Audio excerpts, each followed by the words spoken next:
There is a massive disconnect happening out there among estranged families.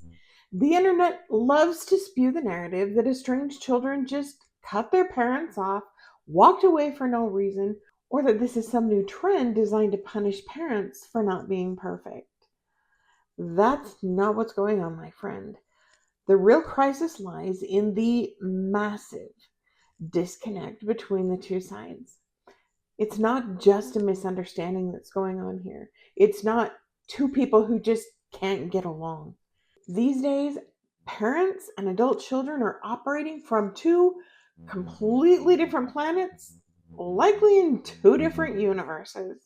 I hear so many heartbroken, angry, frustrated parents, especially moms, looking at all the things they did for their kids, all the good intentions, all the sacrifices they made, and all that went into raising their kids. Meanwhile, the adult children are saying something completely different. They're measuring the situation with a completely different set of measuring devices, and they're speaking an entirely different language that their parents can't even hear. The end result of that is a massive chasm that's only getting wider and deeper and creating more damage. I want to try and build a bridge across that today because family estrangement is devastating for everyone. And I'm not okay watching families suffer through it. If you're struggling to make sense of all of this, to find meaning, to find purpose, and most importantly, to find any sense of peace for yourself, go ahead and grab my free guide. There's a link to it down in the description. It's called Reclaiming Your Peace After Estrangement. It's full of ways to start quieting the noise and reclaiming your own peace, regardless of whether resolution or reconnection happens or not. I think this big divide is where things are getting lost for so many estranged parents, and honestly, for estranged adult kids too. Parents have their version of what happened and what the situation is that makes sense to them, and the adult children have theirs.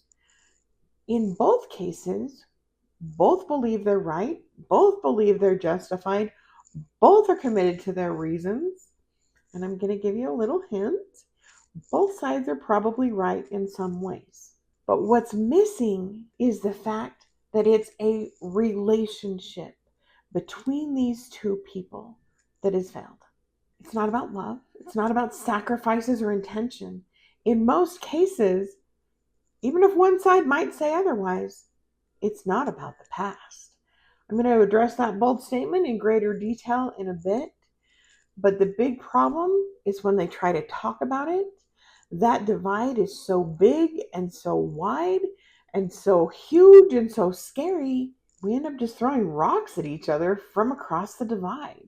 There's a popular mantra out there that says you don't owe anyone an explanation. I don't think that's true. If you care anything about that other person or the relationship you once had with them, you do owe them an explanation.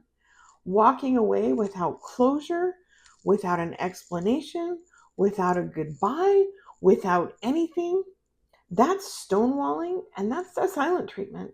It's justified only in cases of severe violence where physical safety is threatened. Otherwise, it's arrogant entitlement and emotional weaponry. And it's happening on both sides. It's not okay. It's not creating any kind of real peace for anyone. And if you've been involved in it, I want to encourage you to stop it. Now, here's the kicker. I don't believe that's what most adult children are doing. I know it's not what I did. It's not what my own kids who walked away did. And it's not what many thousands of estranged individuals have done. None of us just walked away in silence. The overwhelming majority of what I hear, almost universally actually, and what I also know to be true from my own experience, is that we did try, and we tried hard. I know that my kids tried. I just didn't hear them. I got too caught up in the yelling and the contention and the accusations and my own fears of where they were heading that I didn't hear them for a long time. Glad to say that's now been fixed, and we're working through things. With my own family, though, I tried not just once, but for decades. I told them many times exactly what was wrong, where the issues were, and how to fix it. They just chose not to hear me. Actually, I do think they heard me, and they heard me loud and clear. They just didn't believe me. They didn't believe there was a problem. They didn't believe the problem was as big as I said it was.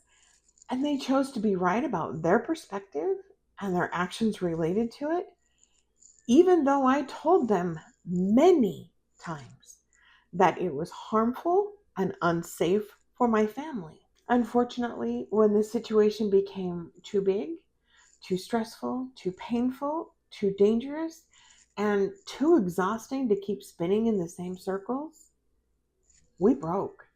I don't think any of us saw it coming. I don't think any of us thought estrangement could happen. But here we are, and it's still broken. Instead of getting closer, the divide has gotten wider and the wounds have gotten deeper.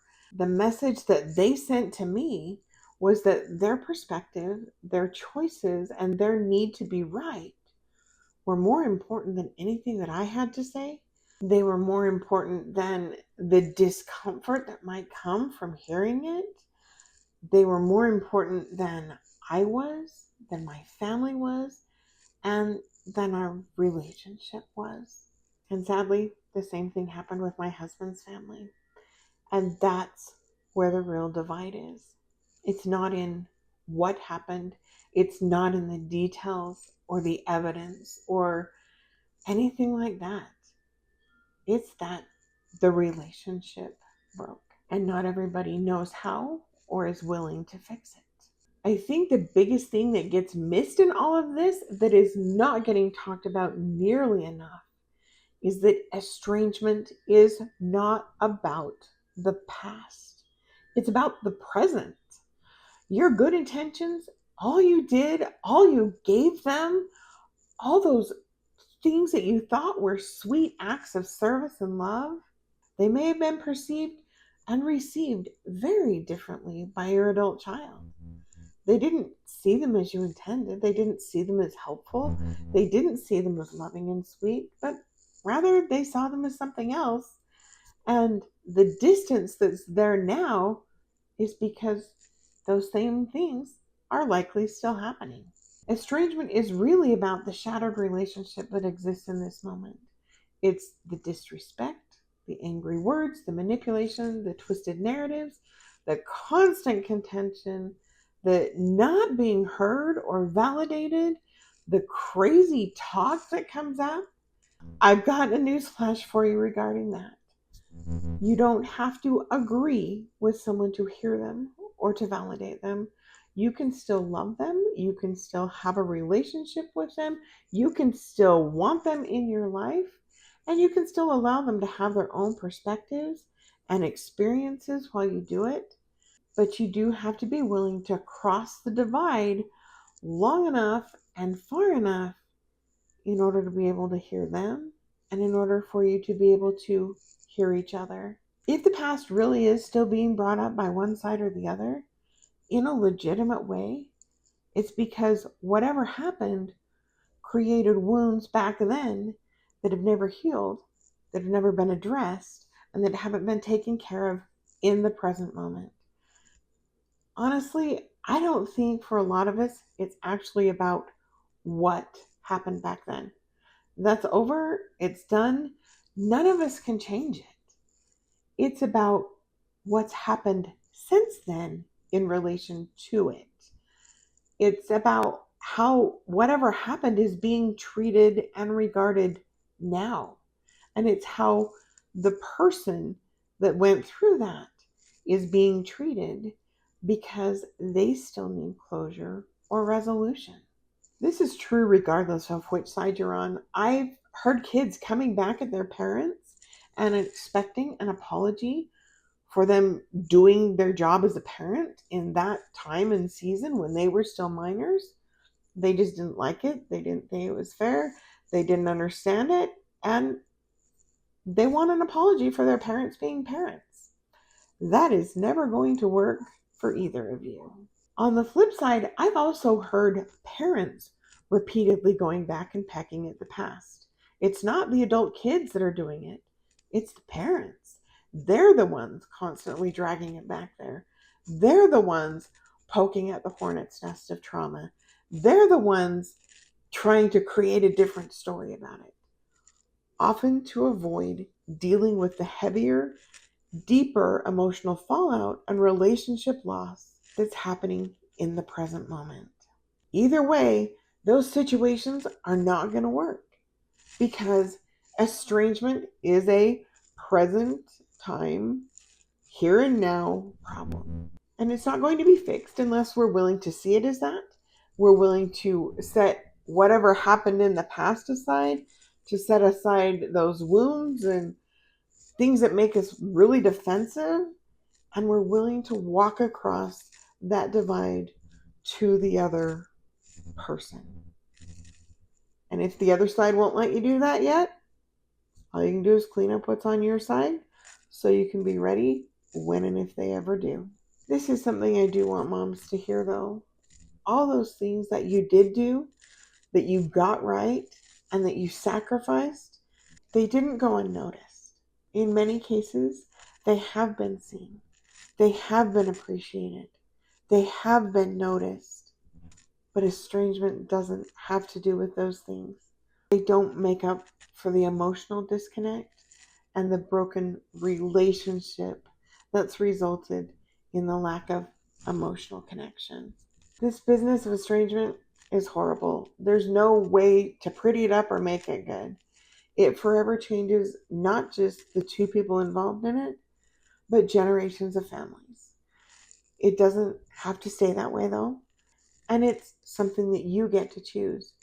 You get to still choose whether or not you're willing to hear what's on the other side and to seek to understand what they're trying to say, even if their delivery is terrible. If you're a parent, it's not your adult child's job to explain things any further. It's not their job to make you feel better, to soften the blow, to fix the rift in the family. It's your job to hear what's already been said and to do something about it other than twist it or react to it. It's your job to see and understand and feel that this is a broken relationship with your child. It's not a tit for tat about evidence. It's not about something that happened on the internet. It's about what happened or what's not happening between the two of you and how you've missed each other along the way. And it's about seeking to bridge that gap, even if it's uncomfortable, maybe a little offensive, or if you don't fully agree with their perspective. If you're an estranged adult child, keep it in the present and about the present. Boundaries are perfectly fine. I'm sure you already know that. But please do remember that boundaries are doors, not walls. They're not meant to shut people out or trap people in. They're doors that the other person has the power to open when they're ready to do what it takes to make it happen. If you've already given them the keys and the instructions on how to open it, like I did many, many, many times, you've done enough. Now it's time for them to figure it out. If you want to know more about why over-explaining all of this stuff doesn't work, why it often does more harm than good, and how it only exhausts everyone, check out that video right up there. I'll meet you over there.